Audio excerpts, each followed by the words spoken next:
But what it tells us is that it's not the DNA or any kind of mutations in the DNA that has created this increased complexity. And so what I'm arguing in my book is then that these waves that can hold huge amounts of information, but that the whole creation of the universe seems to be built on these waves, that they play a critical role in the shape, in how we take shape, how all the organisms have been over time going from more and more complex arguments.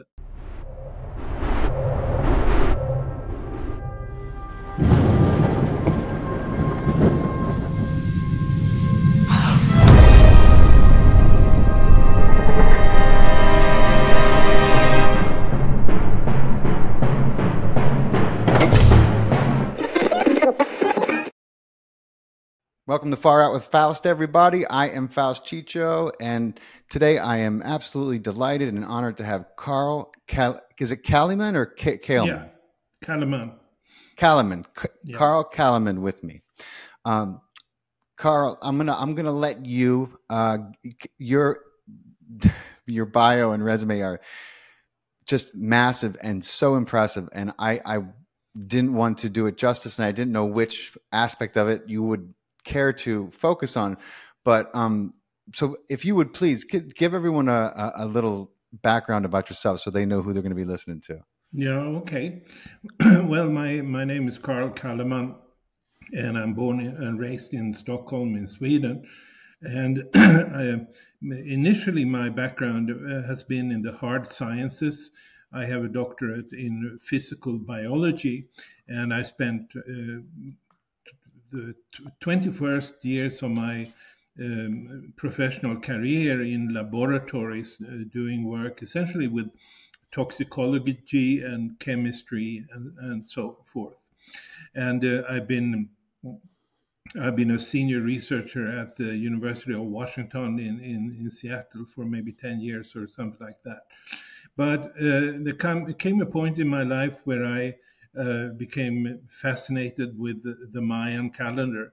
In fact, when I visited Mexico when I was 29 years old, and in the midst of my graduate studies, I just felt that this is where the purpose of my life really is. And so I really felt very much at home in Mexico, and also got my first acquaintance with the Mayan calendar system. And from that, it took me a long time before I abandoned my previous career. But then I started essentially in 1993, I started to write about the Mayan calendar. And then basically I've been doing that since. So I've written 7 books. They've been published in 13 different languages, and yeah, I've been then teaching, giving lectures, and also giving courses in many parts of the world about this, which I consider like an overarching science, so to speak, something that actually brings everything together. Mainly because it takes as its starting point the evolution of consciousness. And anyway, so after that, this is where I am now. And we'll see where we come with this far out thing here. Yeah. Yes, we will, my friend. It's an incredible body of work that you've put together. It's hard to do it justice. Even your bio and your background it's very difficult to try to encapsulate, and I think you covered maybe a third of it. But there's a lot to talk about. So thank you so much for beaming in. First of all, thank you for having me. Time. Absolutely. You'll be right at home here, I believe. Good. So the way I found Carl was, I saw this book. It was called Quantum Science of Psychedelics, the Pineal Gland, Multidimensional Reality, and Mayan Cosmology. And I was like, my God, I never thought I'd see those words all together on a book title, but I gotta read.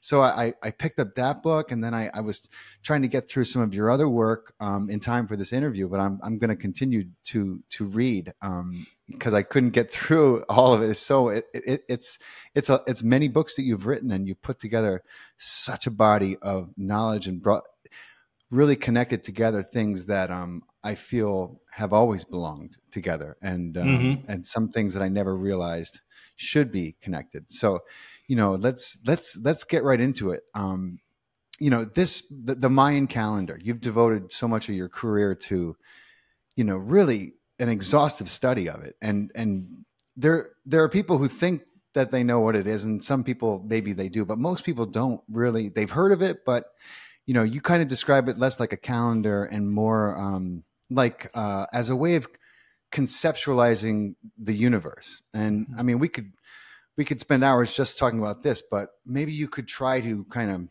outline it for us in relation to the 9 levels of the pyramid, and maybe what on earth a serpent has to do with cosmology. I don't know if you could tie those things together. Maybe you could try. Yeah. Well, to begin with, I think,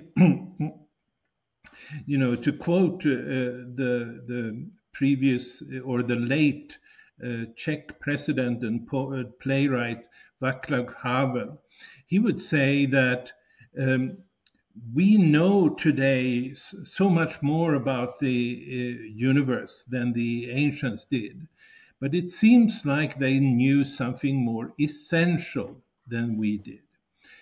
Or we do.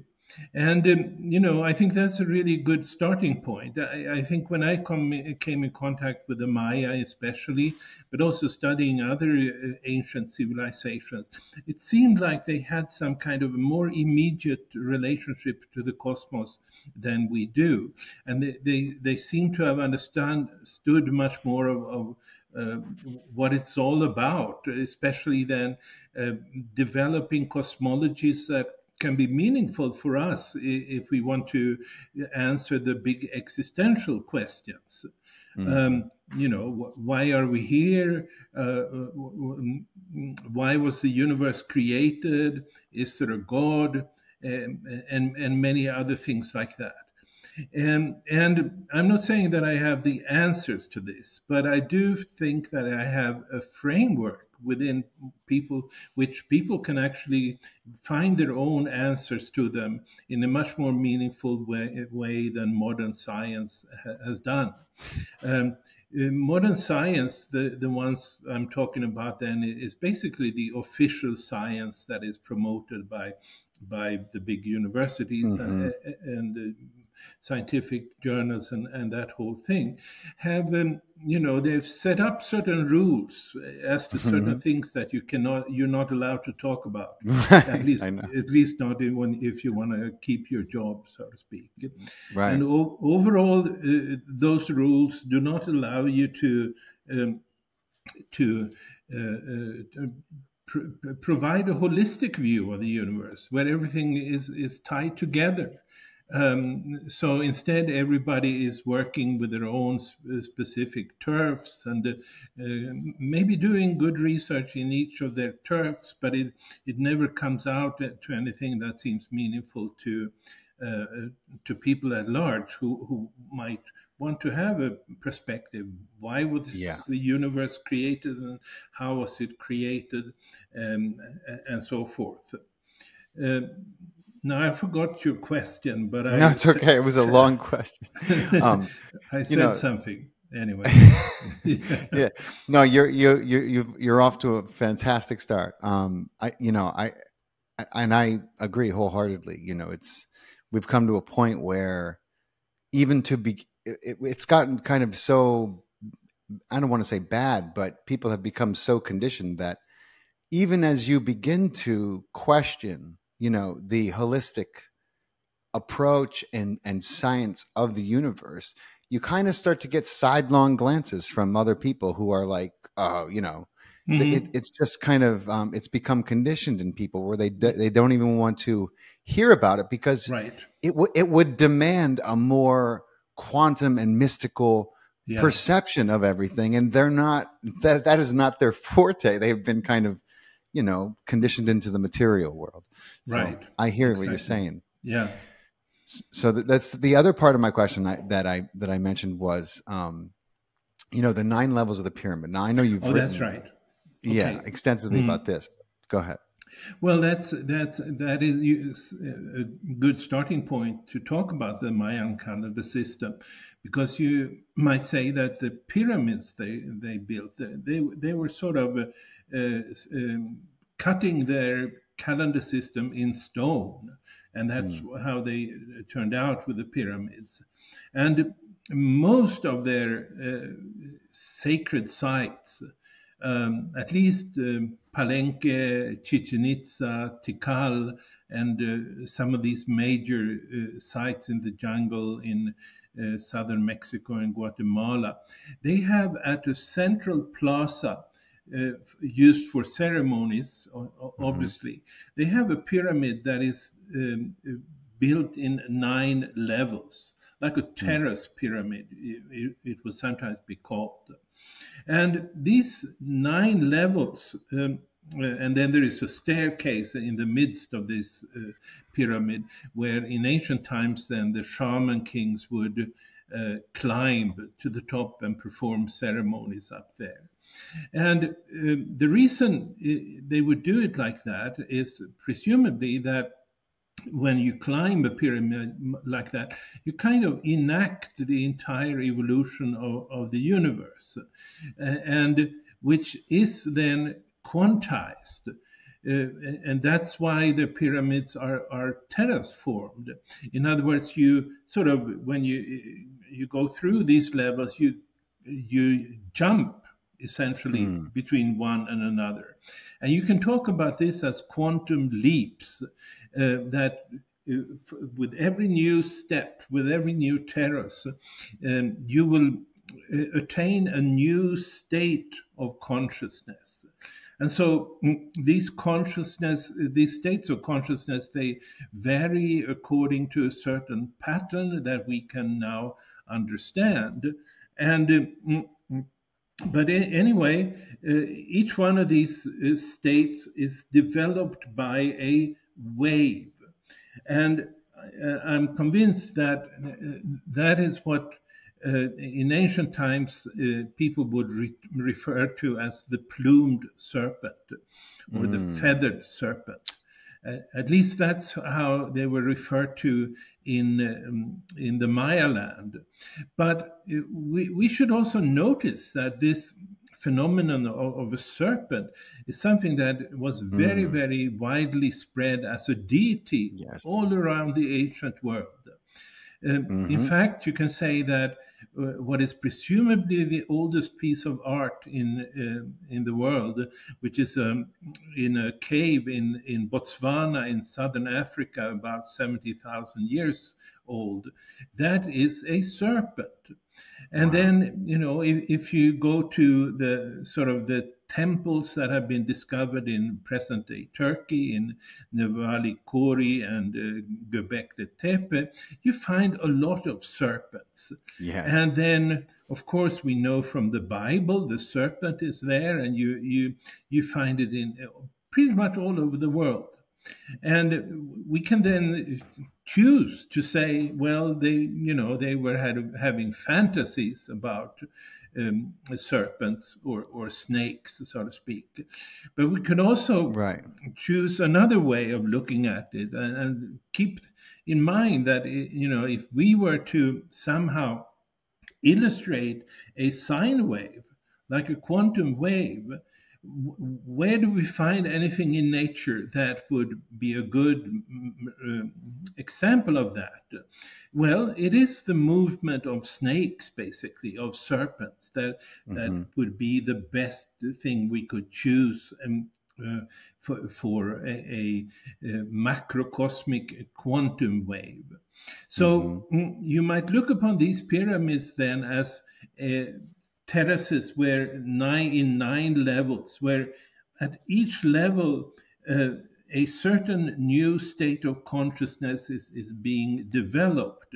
And this state of consciousness is developed by a serpent movement, by a macrocosmic quantum wave that step by step, actually, whenever there is a peak in these waves, provides something new, creates something, recreates the human mind very often in such a way that humans become capable of creating new things that they previously were not created.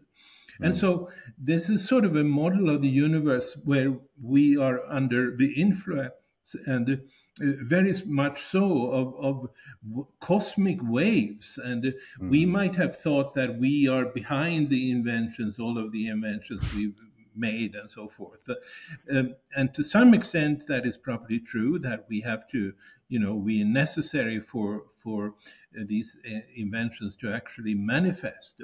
But we get the feeling that when you study this Mayan calendar system, that there are cosmic waves that very strongly influence in what directions we may go.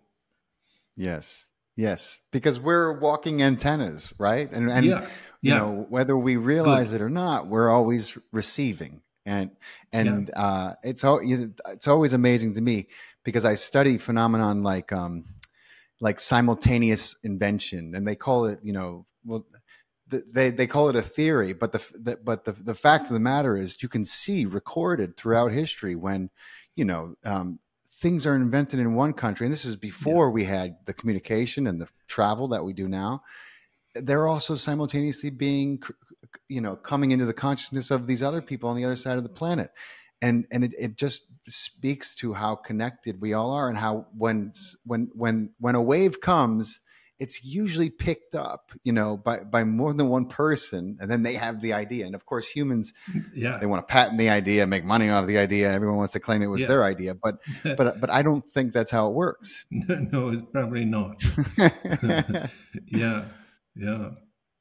Well, I would, an example of that independent inventions that you mentioned, the way I look, for instance, at the inventions or the building of the pyramids, is that people in different parts of the world, essentially 5,200 years ago, at the beginning of what the Maya would call the sixth wave, the people started to build pyramids in Peru, in Egypt, in present-day Iraq, even in Mongolia.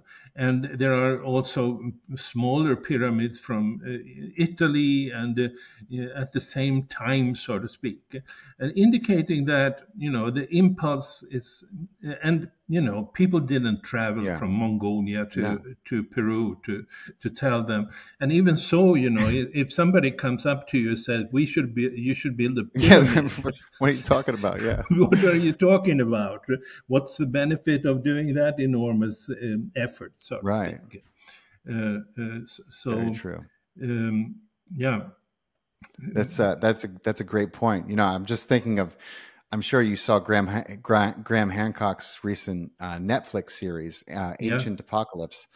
Fascinating docuseries. I'm so glad that Netflix made it, because it really brings to light, just first of all, how all these ancient civilizations, and how there seems to now be really strong proof that there was at some point, I think maybe 15,000 years ago, that almost overnight things, got really wet, and then afterwards what happened is just, still very much a mystery, but fascinating in the way that it ties together. But you see the serpent.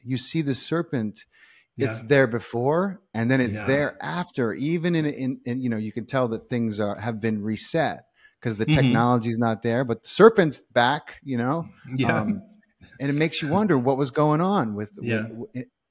It's so fascinating. Yeah, yeah. You know. Um, and of course, you know what is probably the most famous serpent of all is the one that appears in the first book of the Bible. Uh, Yeah. but I think, and which has been vilified uh, Yeah. by Christian sources, and what people should know is that it's sort of a little bit unusual. That is the only case that I've heard of where the ancient serpent actually has been vilified and identified with evil.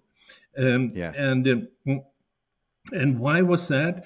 You know, maybe a more ego-based religion was coming out, one that tended, you know, to set the Yeah. humans as the dominating species and everything like that, and also, in a sense, denying this what we mentioned earlier, that we are, as you said, walking antennas, Hmm. ready to create whatever the universe wants us to do, or something like that.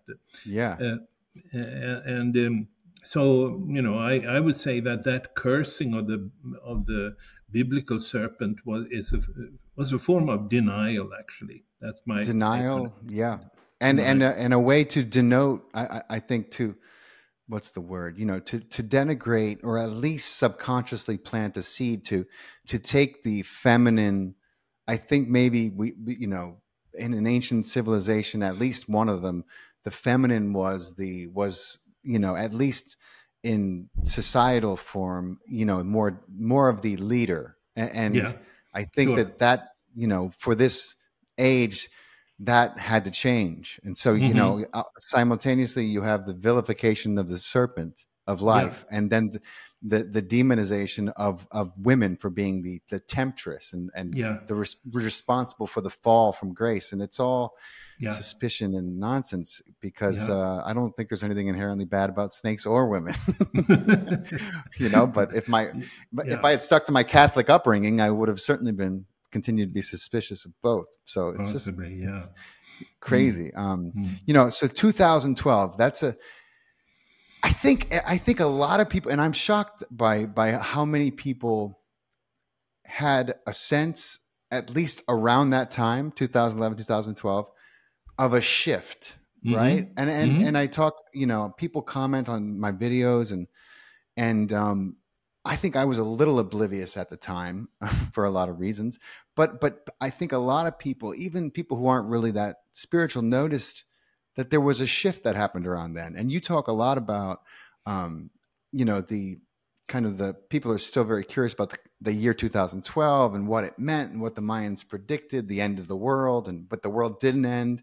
But you have a different view of all this, I know. I was wondering if you could explain. Well, yeah.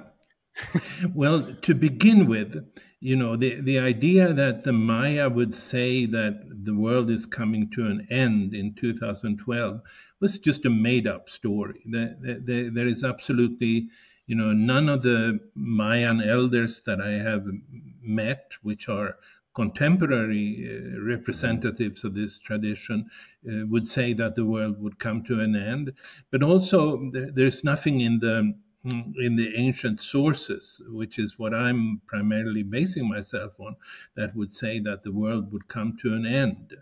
The only thing I would say, there was an inscription there called the Tortuguero Monument number 6, Mm, which basically seems to have said that that's the time when all the 9 levels of creation would be at hand. Uh, um, they had a name for this 9-storied pyramid. They would call it Bolon Yokte Ku. And mm, they would say that at that point in time, uh, Bolon Yokte Ku would appear in his full regalia, meaning that all the 9 levels, because maybe I didn't clarify that when I talked about the pyramid, but when you look at these 9 levels, they are sequentially activated. The bottom level, the wave in that is initially activated, and then at a certain point in time, much later, the second level is activated, the wave, and then etc., etc. And so different levels of consciousness is being added to each other. And by 2011, I would say, all of these would be then activated, and that seems to be what the Tortuguero monument is talking about.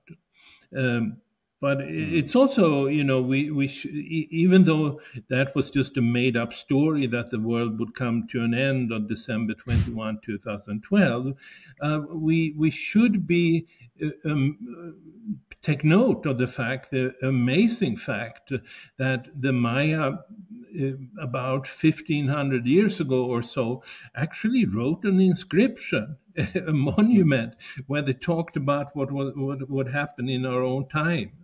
But then, to add to this, there are inscriptions from the Maya that talk about what will happen in the year 4100 AD, meaning that they did not think this would be the end of the world. Right.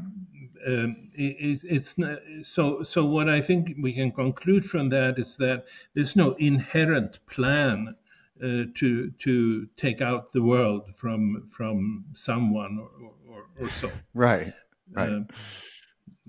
What will happen is much more up to what the human beings, how they act and how they relate to all of these various waves and changes and so forth.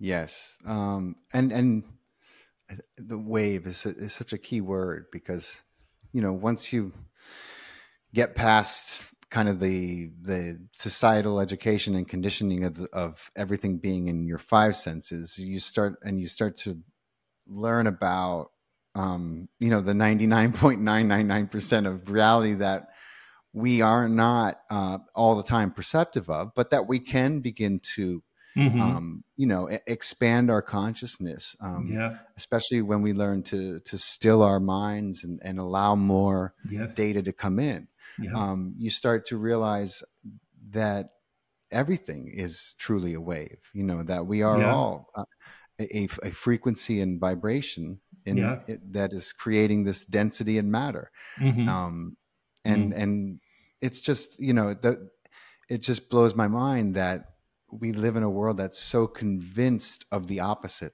and you talk a lot about, like, in your book, The Living Universe, fascinating, incredible book, a theory of everything you talk about. And it's, and I'm kind of a little outspoken about my dislike for Darwinism, because of what they've taken, his hobby, which was for him basically a glorified hobby, and they've made it this terrible kind of mantra for the world to be convinced of. And between Darwinism and the Big Bang Theory as we know it, it's just like we lack truly valid scientific explanations, and we just write them off, but can you list a few reasons out of the many that kind of conventional beliefs about natural selection are so inherently flawed, and what about and how does that kind of relate to the origin of the universe? That's maybe a crazy question, but go ahead. See. No, it's very. These are very important questions for anybody who is interested in the existential questions. It's almost like you have to have some kind of an idea of how biological evolution takes place, and the whole world's system of education basically misleads people, saying that I guess the key facet of the Darwinist theory is that life has come about as accidents, meaning that, well, if we came about as accidents, well, then of course life has no meaning, significance, or value. and so that is kind of the so-called science that is being told to the whole all the students of the world. Um, and I developed these arguments in my most recent books that you mentioned, the living universe, and there's so many things to say about this, but the idea, at least in modern science, is that new species come about because random mutations take place in their DNA. And these random mutations, they can either come from radiation or chemicals or just by accident, so to speak. And then the idea is that through a sequence of these random mutations, new species would come out, and eventually everything has gone from that little singular cell to the human beings. Now, so the idea is that the DNA codes for the entire outline of the human body, or any kind of a body. But what has come out with the Human Genome Project, that was is about 20 years ago, that they decided to chart the entire genome. In other words, every DNA base, and it's about 20,000 genes that are included in that. And what they found then was that, initially they thought that, human beings, we're so much more complex. We're going to have the most genes, right? Yeah, we must have the most genes. And before they had charted this, they thought there were probably 400,000 genes in the human genome. And but because they already knew some simpler organisms, that they might have been right around 20,000. And but then, since then, then they found that, it wasn't 400,000 at all. It was, first they thought maybe it's 30,000, and then they had to go down to 20,000. And what they found then is that the number of genes, which then supposedly expresses the complexity of an organism, is basically the same in a human being as in these nematodes, or actually what are known as silverfish that you usually see in the bathtub and so forth. Yeah. And pretty much all the different animals have the same, approximately the same number of genes, and which indicates that there is something else. Obviously, we are more complex than a silverfish, but and not a little bit, enormously, enormously more complex. But what it tells us is that it's not the DNA or any kind of mutations in the DNA that has created this increased complexity. And so what I'm arguing in my book is then that these waves that can hold huge amounts of information, but that the whole creation of the universe seems to be built on these waves, that they play a critical role in the shape, in how we take shape, how all the organisms have been over time going from more and more complex arguments. But then, so that should really be enough to set an end to the idea that we're the product of DNA mutations, random. But of course, it's always like there is a defense wall of science, and there's always those ready to twist things around, and even the most obvious pieces of evidence will be distorted or attacked on Dismissed, yeah. ridiculous reasons. Yeah.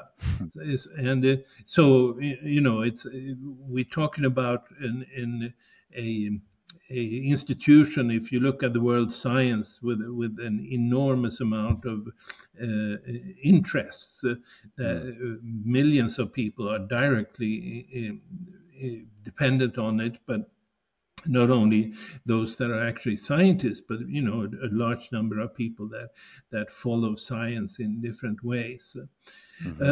But I wanted to say something also when it comes to the very first appearance of life. One of the things that the Maya, or at least the Aztecs, or maybe most of the Mesoamerican peoples actually worshipped the plumed serpent. And one of the things they would say is that he's the bringer of life and civilization. And we have already mentioned a little bit how he brought civilization. But life, now that would imply that life, the simplest forms of life, would be the result of a wave movement, of a macrocosmic wave movement.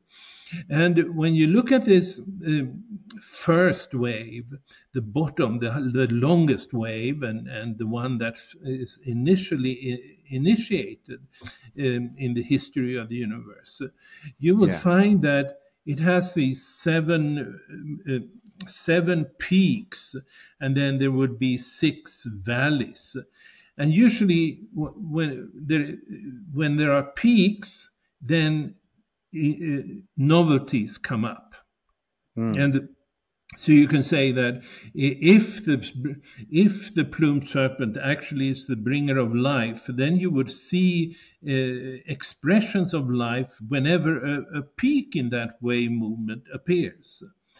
And that's exactly, it fits perfect for the 6th and the 7th peaks in that wave movement, where we have the first bacteria as we know it about 3.8 billion years ago, and then the first higher cells.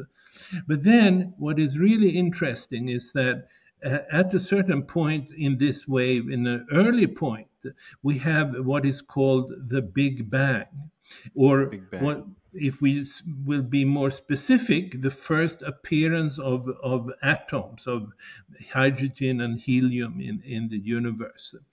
And what that means is that first burst of helium and hydrogen that would later lead to more complicated elements of chemistry and so forth, that is part of the same wave movement that created the first forms of life as we know it. And what's important about this is to see that these first life forms that we know of, that we have fossil records of, they did not come about as at accidental points in time or random points in time.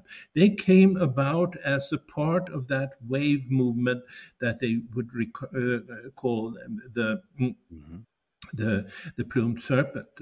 But then to add to that, there is a wave period of 2.5 billion years that precedes the Big Bang, and which is again something very, very interesting that I develop in that particular book, because it is now increased since that book was written. Actually, this James Webb Space Telescope is pushing backwards, saying basically saying there must have been something before that.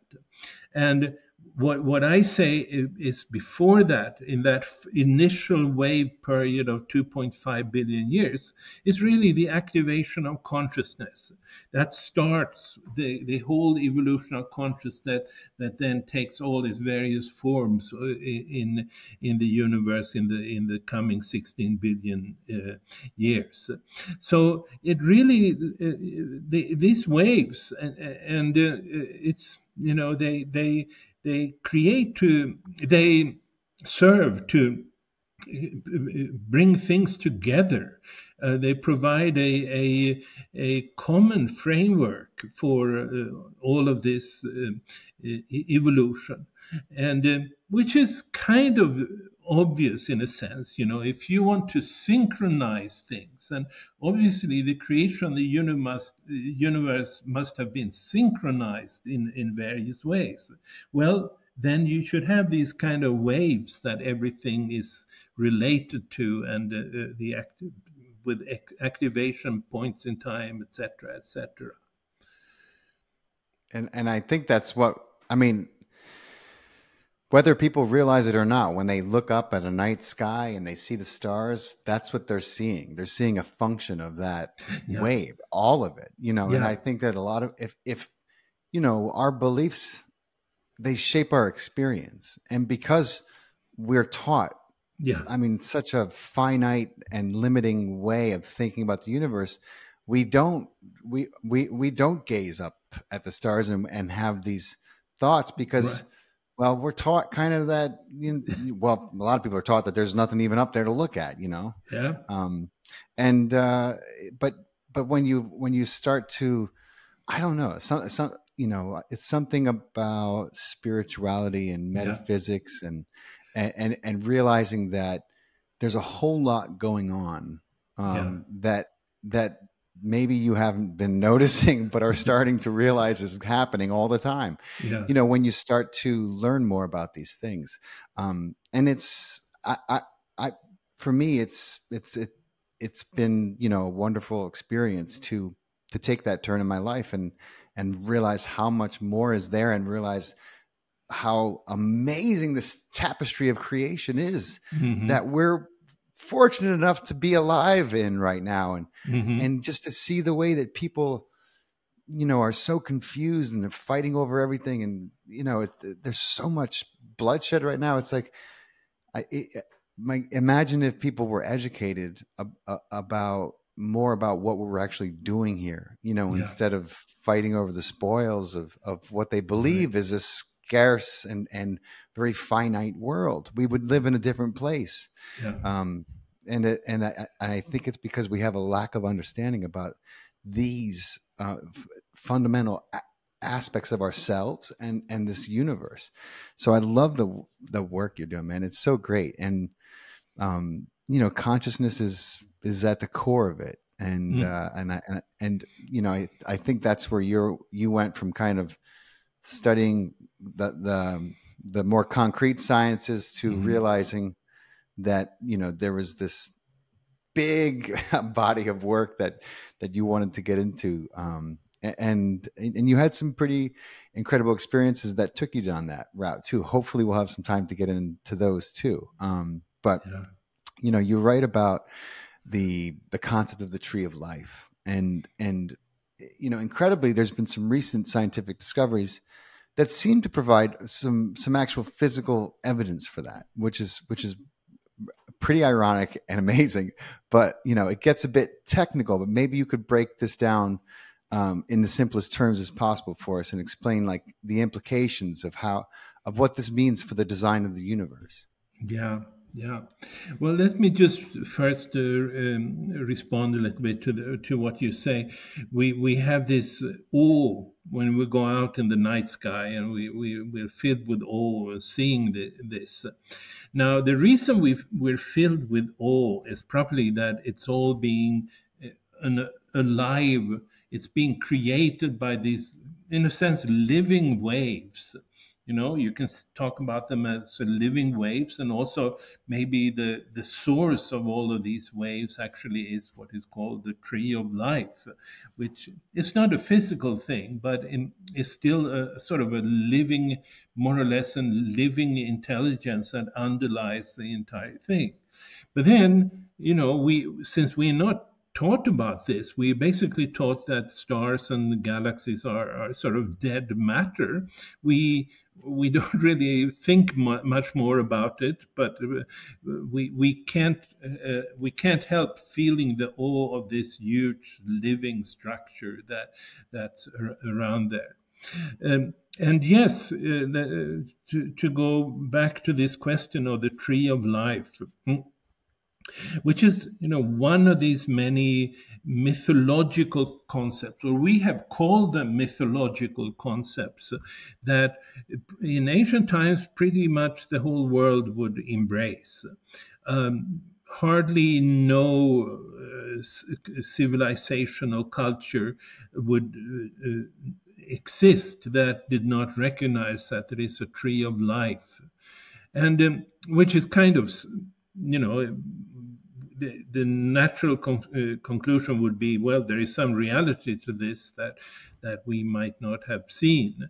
And of course, for most modern people, we think of the tree of life maybe as a metaphor or something like that, but cannot imagine that it's real, or that we would be expressions of it, or maybe even in a sense created by it. But anyway, there is now a kind of scientific evidence for the existence of this. And it has to do with something called the cosmic microwave background radiation that was discovered in the 1960s, if I recall correctly, by a couple of scientists that found evidence in this radiation of the afterglow of the Big Bang. Or at least that's how it's been interpreted for the past 70 years or so. And anyway, the idea then, if that was an afterglow, the idea then was among astronomers and scientists was that if we can map fully that radiation, then we would be able to see if what the universe looked like at its point of inception, that they have looked upon as the Big Bang. And so they have sent out then satellites to map this radiation, which means really mapping the radiation across the entire cosmos. It's not a small part, it's the entire cosmos in its entirety, of an enormous size. Wow. Tens of billions of light years large. Now, they expected that, according to this idea that everything is random, there's no purpose, there's no direction, there's no creator, there's nothing like that. They expected that these satellites would come back with a picture of this radiation, original afterglow from the Big Bang, to be randomly distributed without any kind of patterns or anything like that. And the first satellite that was sent up in the late 1990s didn't show enough didn't have enough of resolution, and it didn't show enough of anything. But then came the second satellites, the WMAP satellite, sent up in 2003.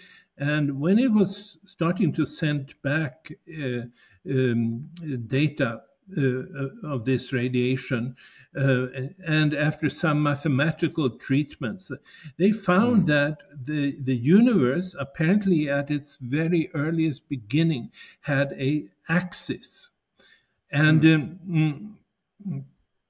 which was completely different from what was expected.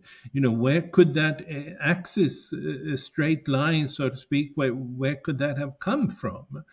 And my answer at this point, at least, would be that, well, it is that the original axis that provides the framework for the rest of creation. Really, you have to have something like that. And then in 2013, they sent out another such satellite, and it confirmed the technique was different to measure these radiations. But they confirmed again there is an axis that seems to have existed from the very beginning of the Wow. universe. And then they have started to see, they studied the two, this axis tends to create like two hemispheres of the universe. And then they've started to see that there are differences between the left and the right side of the universe. And then this sort of corroborates some of the ancient ideas that the tree of life separated the yin and yang of the universe. Basically two kinds of energies, and we would then, at least in my interpretation, we would be able to, our antennas would take down this polarity of yin and yang, and that's very much part of how we have come to be the way we are. But anyway, there is certainly such a thing, and it is, then they left this research field essentially because Yes. it really didn't fit what they wanted to see. Right. And that's where things have gone. But some researchers have continued with the sort of trying to see what's the difference between this hemisphere and this hemisphere of the universe, and they come up with interesting things. They do, and it always boggles. It always makes me laugh how, that when something is not along their confining narrative of thought, they quickly give it up for a different avenue of pursuit. I'm just why we were getting somewhere, even if it was an accident. Yeah. But so ancient cultures were kind of, and this is what you developed so well and what we've been talking about. They were certainly, I think, they were far more mystical than most of us are today, and I think that's because as you established really well in your books, that because they had a greater understanding in their own way of the macrocosm, and the universe, if you will, as we've been talking about, these underlying creative frequencies. Human beings have this notion that they're having an original thought, and I'm more of my recently adopted school of thought is that there's no such thing as original thought. There's everything that could be thought has been thought, and it lives out there. And what we do when we're in the right place at the right time and kind of doing things that we love sometimes is we tune into that thought, and it, just like an antenna, it comes in. And you're late. The book that I'm reading right now, The Quantum Science of Psychedelics, you talk about how, well, we modern humans, we're so disconnected to this, and for a lot of reasons, as we've been saying, but we can tap into this universal resonance. And I love this subject because, I've had some incredible experiences in plant ceremonies, and that's a wonderful way to kind of put it. When it's, as I know a plant ceremony or an ayahuasca ceremony, it can be a great many things for a lot of people. It can be a different journey for everyone, but there, I think that for the people who have repeat, visits and journeys, there's often a moment when you have this experience where you're so tapped into this universal resonance and so kind of undulated by it that you get a sense, first of all, of this incredible wave of creation that we've been talking about, and just how much it plays into the tapestry of creation. And you write so well about this, and I was wondering if you could share a little more insight into. I know you wrote a whole book about it, but you have a lot to say about it. So go ahead. Yeah, well, it's Yeah, it's if you start with this idea that from the that there are several different levels of consciousness, and we have Mhm. climbed these different levels of consciousness, then of course if or actually that also at the highest level that also means different kinds of mind. In other words, we download a way of structuring Mm. reality from the cosmos. Mm. And so for instance, what happened about 5,000 years ago when people started to build pyramids is that people downloaded a structured mind from the cosmic center. And that is behind the fact that they are so straight lines and perpendicular lines and an amazing accuracy in all kinds of mathematical meanings. Uh, but then, what I believe when it comes to substances that have psychedelic effects, including then ayahuasca, is Mhm. that they tend to disengage that structure, so to speak. And when you disengage that structure, the actually what is then lower levels of consciousness, the more original levels of consciousness, become accessible, and you start to see reality through that. And so it's a curious fact that the most common experience that people have with ayahuasca drinking is seeing serpents. They Mm. become evident once you have sort of disengaged that structuring mind that we as modern people have made as our default. Mhm. So, and in many ways, plant medicines like that, they will give you contact with a Yes. more natural level of existence, which was much more present in the fifth and the sixth waves Mm. before. Especially early on, so to speak, and that's my interpretation of how psychedelics work. And it then also means that taking the what we call the mind then really is some kind of a geometric structure that organizes our ways of thinking, and Mhm. notably it compartmentalizes our thinking. If you have a line here that separates the left and the right into yin and the yang, you will compartmentalize Yes. experiences. And that compartmentalization is really very often that what hides what Mm. hides traumas and things like that. Yes. And it certainly also prevents you from having that full experience of cosmic or divine consciousness, if you like, because the compartmentalization of this geometry is Mhm. what prevents it. So if you're constantly in a state of mind that is the modern mind with its geometric structure and so forth, it's quite likely that there are hidden things, hidden experiences Yes. of all kinds.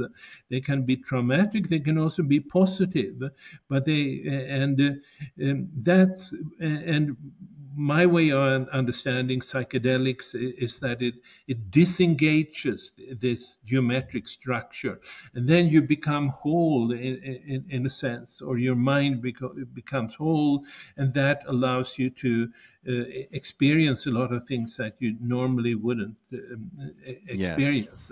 And sometimes that has helpful results, Mhm. evolutionary results, and so forth. And I also think that there is what happens. This geometry of the mind is upheld by a particular receptor in the brain, especially, which that's not my idea. That's consensus that the serotonin H2A receptor is the main target for psychedelics. Yes. But what is my idea is to see that this particular receptor has exactly the same shape as the plumed serpent. It's a seven helical protein, if they talk about it. Wow. It's actually called the serpentine protein.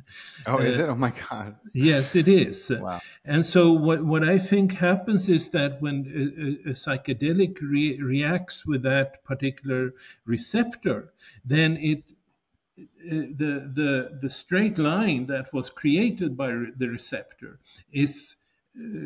becomes chaotic and no longer dominates our perception of reality, and that then will allow us to experience all of these things that otherwise are hidden to us. Yes. And there's they've done the scientific research on what they call flow states. Is a very popular buzzword. Yeah. I'm sure you've heard of it, but Yeah. it's just fascinating to see when people are achieving either a peak performance or a creative endeavor that ends up with a standing ovation. Whatever it is, whether it's an athletic feat, an artist's feat, a creative feat, but what is observed is that both sides of the hemispheres are in full communication in a way that we don't observe normally in life, but often is observed in a psychedelic experience with the right set and setting. Yeah. And so it's fascinating to me that and you, if this has ever occurred to you, when you're in that state, it's remarkable how things happen for you without much thought. Everything is just kind of there for you, and it's it's likely because the consciousness and the subconsciousness have decided to shake hands, but maybe for a moment, and be friends and just open up to everything, and all this information is coming in, and it's remarkable to me that you can train your whole life and become really good at something, or happen to find yourself in one of these states, but also they're available for people who are willing to risk trying a psychedelic experience. And I'm neither encouraging nor discouraging it. Obviously I have some experience with it. I'm not the right person to ask because I've virtually never had a bad time on psychedelics, and I've tried just all of them. But at the same time, it can be such a healing experience for people, and that's why more and more they're becoming very prominent. And more publications are happening with maps and with PTSD and some really terrible traumas that people suffer from. So there's a great body of evidence building to show. And I love this about your book. You talk about how you believe in on one hand that psychedelics are on this planet for the evolution of humanity, because they do what they do, and because they allow us to bypass the ego in a way that there not much else does, which is a remarkable way to kind of help people get over whatever it is they're struggling with, to be able to see themselves in a different way. So fascinating. I agree. It's great. It's really great stuff. And my God, your whole body of work is just. I was telling my team who I work with, we were trying to narrow down what to focus on, and I was like, listen, I'm going to have to just, talk to him more than once, because there's just no way we could talk for hours about any one of the subjects that you cover. And so, I have this great, I've never been, but I cannot wait to visit Egypt, and the great geometric structures that have been built, and I'm sure that you have a lot. I know you have a lot of thoughts and knowledge about that, and how they're connected, and what's the significance of the pyramid, the fact that it can be found all over the world, and in fact that there is significance to the locations of those pyramids, speaks to a civilization that had a much greater understanding of our place in the cosmos. And it's just so overlooked in our society. It's mind-boggling. But and we talked a little bit about some of the megalithic structures and the world tree, and my question, and I know that I probably only have about 15 minutes left, so I want to ask you, maybe some questions that maybe people that you don't get into as much in your books, but I'm a big I think that, like many things in our society, the existence of and knowledge about a lot of our let's call them brothers and sisters from the stars has been buried for a lot of the same reasons why the world is in the state it's in today, right? That's what I believe, and I've had a few experiences to validate that, personal experiences, and I could anyone who's interested in having those, I could recommend a number of ways they could do that. It's not so far out a thing for me to this notion of contact, and the fact that I believe that anyone can make it. But I was wondering, if you've ever had an experience, if you've ever had contact in maybe a ceremony or in an experience or in meditation, or what your thoughts about our celestial and extraterrestrial brethren are. Okay. Well, the truth is, I have not had any such contact. All I can say is that I've seen things that I don't understand. I've seen things move on the sky that moves in ways that we cannot possibly reproduce ourselves, and I've looked in these night skies with these particular night glasses, and seen things that moves like this and like this, but I have never had any contact with anything or anyone that I would call think of as extraterrestrial. As far as you know, anyway. As far as I know, who knows what they're doing? That's true. I do get and have had a lot of what you might call messages or that seem to come from a higher source. That have been significant in guiding my life and go in that direction or that direction. But I've really never had the feeling that these come from the extraterrestrials. I've more thought of this is from the divine or from the cosmic consciousness or something like that. So. And for this reason, because I haven't been visited, as far as I know, I haven't really studied it very much. I've focused on what I think I can understand of just human terrestrial evolution. So there are many people that are better to ask about what's present there. But yeah, your contribution is immense, but whether and even though you haven't necessarily tackled that aspect, but there is a lot of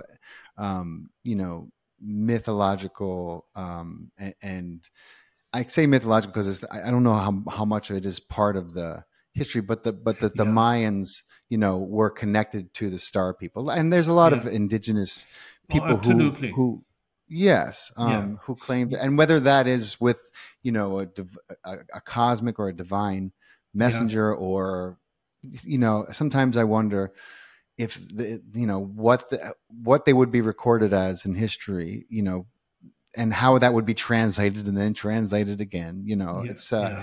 but you kind of get a sense that there was certainly some intermediary, Yeah. that was helping these civilizations along the way, even after things got very, very difficult. So it's kind of, sometimes I think it's, half a dozen to one, six to the other. It's just it ends up Mm. being a similar source, but Yeah. no worries at all. Yeah, listen, Yeah. Mm.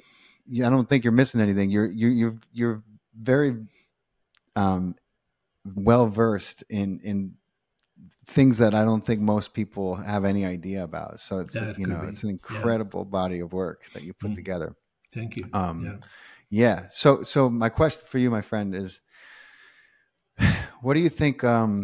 What's the best advice for our planet right now, and with everything that's going down? And I mean, Yeah. I believe that you have to bring it back to the individual, because if everyone did, then we wouldn't be in the kind of shitstorm that we find ourselves in. What do So you I mean guess, by bringing it back to the individual? What do you mean by well, I that? just mean, you're never going to be able to, I think, change a society by, getting a megaphone and telling everyone what to Oh, do. no, I, that will not happen. No, no, no, I no. think that we need to teach each and every person, Mm-hmm. Mm.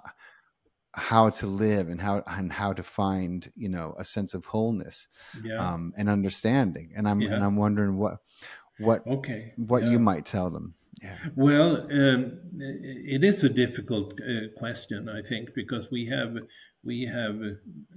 I think, as a collective, as a human collective, we've done a lot of things that probably were not that wise, and now we're sitting in a boat that Yes. isn't really very, that's full of holes, basically. Hmm. What I talk about often is um, the ninth wave. In other words, the each of these 9 levels of the pyramid symbolize a wave, and they bring different states of consciousness to humanity. The ninth wave is the highest wave, and it's the one with the highest frequency as well. And it was really only activated in 2011, so it's quite a short period of Mm. time. And meaning that none of us, or except for Yeah. those that are like 10 years, have been born into this Mm. influence of this particular wave.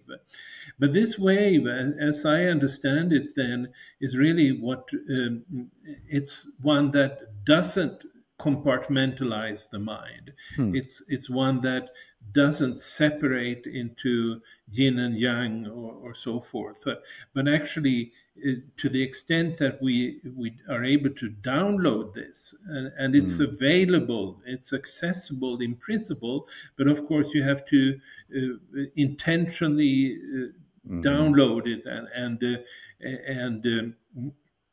find ways of resonating with it, is then holds a potential. And I think that's really what the what we say the cosmic plan really intended for this universe, or at least for this planet, is that it would eventually sort of return to a kind of unity experience Yeah. of things. And so much of what we do today now is based on projecting duality, or even Yeah. projecting darkness onto other peoples, or onto nature, so to speak. And as we project that, we don't come together. We don't create a unified approach to the challenges we face. And I agree with you that no human being should go out with a No. megaphone, or Yeah. you could try it, but it probably won't work, and especially Right. not today.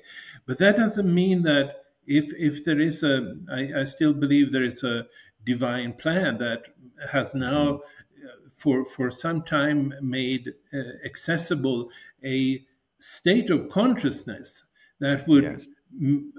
allow us, collectively speaking, to approach reality. But then, of course, people have to realize that this comes not from another human being who wants Yeah. to be a dictator with his megaphone, but actually then from the cosmic center, and is a way for us to fulfill the goal of this creation. Um, so that's what I believe. I don't believe that there will be any easy Yeah. sailing for some time. Uh, Yeah. I think in certain regards things will become a little bit easier 7 years from now in 2031, based on what I've analyzed with the Mayan calendar. Uh, Maybe even much better. I can tell. But the more immediately so, though, I just expect it to be more difficult, that's what I think.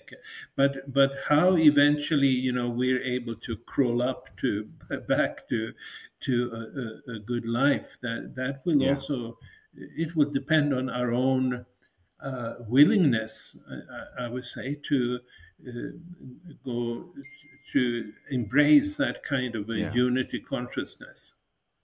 Absolutely. And it's a wonderful summary of what you just said, and it's true, and I believe it's our destiny. I hope that we have as many chances at it as we need. Hmm. Yeah, But I do believe that is the plan. And yeah, that we can get there, and that yeah, we were given this beautiful heavenly planet. People yeah. always think heaven is. I'm like, look around you. This is heaven. That this planet That's is. right. That's It's right. all here. So Yeah, what would you imagine could be different about a heaven? right. Yeah, Um, and I think we just need to figure it out. So that's well said. it's Hmm. yeah, Yeah. but wonderful to talk to you, Carl. I would love Likewise. to do it again. I have a lot of Sure. questions that I Yeah, didn't get a chance to ask you, yeah. and it was a fascinating discussion. I hope everyone I enjoyed enjoyed it it. as much as I. Yes, I'm glad Yeah, to hear that. yeah. Um, so I'll be in touch, and I'll let you know Okay. when we're going to release Let's do this that. episode, Yeah. and Let me if ever, know. we're going to list your information in our video description so people know where to find you and Hmm. your books. And, Yeah. I highly recommend them, and we'll do it again soon, Carl. Okay. Thank you. Thank you. Thank you so much, my friend. You have a great day. You too. Thank you.